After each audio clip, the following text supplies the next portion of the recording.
Hello అండి, రాయలసీమ స్టైల్లో తోటకూర ఫ్రై ఏ విధంగా చేయాలో ఈ వీడియోలో చూపిస్తాను పదండి. 3 కట్టలు తోటకూరను తీసుకొని సన్నగా కట్ చేసుకొని ఒక పెద్ద ఆనియన్ కూడా కట్ చేసుకొని బాగా వాష్ చేసుకోవాలి.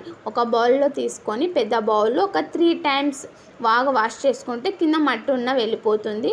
బొక్కల గిన్నెల్లో వేసుకుంటే వాటర్ అలా వెళ్ళిపోతుంది. మొత్తం తోటకూరనే దాంట్లో వాటర్ ఫామ్ కాకుండా ఉంటుంది. సో ఇంకనైతే స్టవ్ వెలిగించుకొని 4 లేదా 5 టేబుల్ స్పూన్ ఆయిల్ వేసుకొని దాంట్లో ఆవాలు, జీలకర్ర అండ్ కరివేపాకు ఇవన్నీ చిటపటలాడిన తర్వాత మనం కట్ చేసి పెట్టుకున్న ఆనియన్స్ ముక్కలు కూడా వేసుకొని బాగా కలుపుకోవాలి. అవి గోల్డెన్ రంగు వచ్చేంత వరకు మనం కలుపుకోవాలి. అవి గోల్డెన్ రంగు వచ్చిన తర్వాత పసుపు, ఉప్పు వేసి బాగా కలుపుకొని ఆ తర్వాత మనం కట్ చేసి పెట్టుకున్న తోటకూరను కూడా వేసుకొని బాగా కలుపుకోవాలి.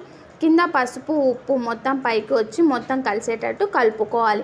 ఈ విధంగా కలుపుకున్న తర్వాత మూత మూసుకుంటే కొంచెం 2 మినిట్స్ మూత మూసుకుంటే దగ్గర పడుతుంది.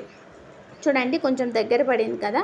ఇప్పుడు మళ్ళీ కలుపుకొని మూత పెట్టుకోండి. అంత లోపల మనం మసాలా ప్రిపేర్ చేసుకుందాం. ఒక 3 లేదా 4 టేబుల్ స్పూన్ కొబ్బరి తీసుకొని దాంట్లో ఒక గడ్డ వెల్లుల్లి తీసుకొని 1.5 టేబుల్ స్పూన్ కారం, 1/2 టేబుల్ స్పూన్ ధనియాల పొడి వేసుకొని మిక్సీ పట్టుకోవాలి.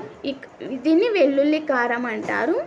ఈ వెల్లుల్లి కారం మనం తోటకూర ఫ్రైలోకి వేసుకున్న, గోరు చిక్కుడులో కానీ చిక్కుడుకాయల్లోకి వేసుకున్న చాలా బాగుంటుంది. కొంచెం వాటర్ ఫామ్ ఉంది కదా, ఆ వాటర్ ఫామ్ లేకుండా ఇంకోసేపు మగ్గించుకుంటే సరిపోతుంది. చూడండి, వాటర్ ఏం లేదు, అంత కరిగిపోయింది. ఇప్పుడు మనం ప్రిపేర్ చేసుకున్న వెల్లుల్లి కారం వేసుకొని బాగా కలుపుకొని 1 మినిట్ వరకు ఉంచితే దించేసుకుంటే సరిపోతుంది. రాయలసీమ స్టైల్లో తోటకూర ఫ్రై అయితే రెడీ అయిపోయింది. చాలా టేస్టీగా ఉంటుంది. మీరు ట్రై చేయండి. జొన్న రొట్టెలు కూడా ఏ విధంగా చేయాలో కామెంట్